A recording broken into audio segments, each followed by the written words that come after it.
Por volta de 550 milhões de anos, surgiram os primeiros moluscos. Moluscos são invertebrados que possuem massa visceral e um corpo mole que geralmente é protegido por uma concha calcária, ou valva. Se essa concha for formada por uma única peça, dizemos que o molusco é univalve. Se a concha se dividir em duas partes, dizemos que ela é bivalve. Mas há também moluscos que não possuem concha, como a lesma e o polvo. Os moluscos apresentam diferença morfológica sem comparação entre os demais filos de animais, reunindo os caracóis, reptantes, ostras e mariscos, céceas, lulas e polvos, livre-natantes, assim como formas pouco conhecidas, como os quítons, conchas dentes de elefante e espécies vermiformes. A massa visceral é recoberta por uma fina epidémie chamada manto, onde existem glândulas que fabricam a concha calcária. Na maioria dos moluscos, a concha é externa e protege o corpo mole do animal. Os moluscos têm a cavidade digestiva completa. Muitos deles possuem uma estrutura raladora, chamada rádula. Com ela, podem raspar pedaços de alimentos, fragmentando-os em pequenas porções. A maioria dos moluscos apresenta sistema circulatório aberto ou lacunar, no qual o sangue é impulsionado pelo coração, passa pelo interior de alguns vasos e depois alcança lacunas dispostas entre os vários tecidos, nas quais circula lentamente sob baixa pressão, deixando nutrientes e oxigênio, recolhendo gás carbônico e outros resíduos metabólicos. A reprodução dos moluscos é sexuada, e na maioria dos representantes do grupo, a fecundação é interna e cruzada. Os moluscos são animais triblásticos, celomados e protostômios. Apresentam corpo mole, não segmentado e com simetria bilateral. Os moluscos invadiram quase todos os ambientes. Ocorrem das fossas abissais até as mais altas montanhas, das geleiras de Antártica até desertos tórridos. Vários grupos de bivalves e gastrópodes saíram do mar e invadiram a água doce, e no caso dos gastrópodes, o ambiente terrestre.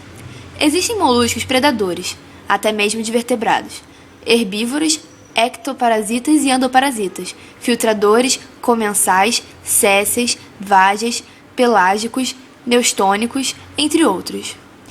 Em certos ambientes, representam grande biomassa e podem ser importantes na reciclagem de nutrientes. Grande parte dos moluscos vive no mar, como, por exemplo, o polvo, a lula e a maioria dos mariscos.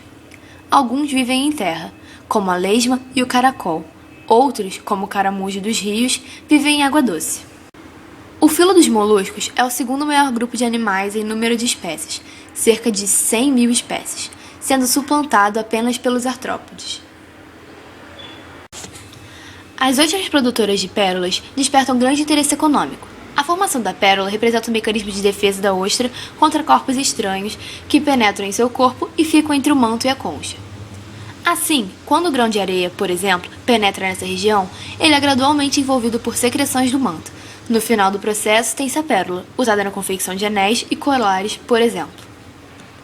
O polvo e a lula têm olhos grandes e capazes de distinguir as cores. Ambos fabricam uma tinta escura que pode ser esguichada, turvando a água e prejudicando a visão e o olfato de eventuais predadores.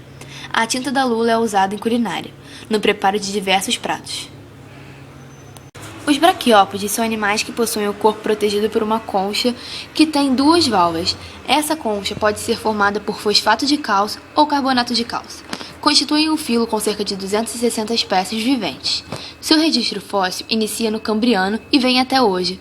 Foram descritas quase 30 mil espécies fósseis das eras Paleozoica e Mesozoica, que atingiram seu apogeu na última e depois diminuíram rapidamente.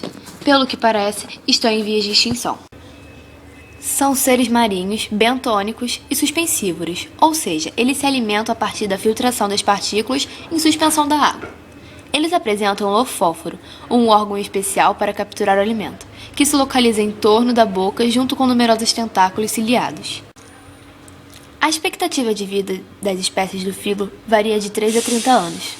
Na reprodução, as gônadas são as responsáveis no desenvolvimento dos gametas.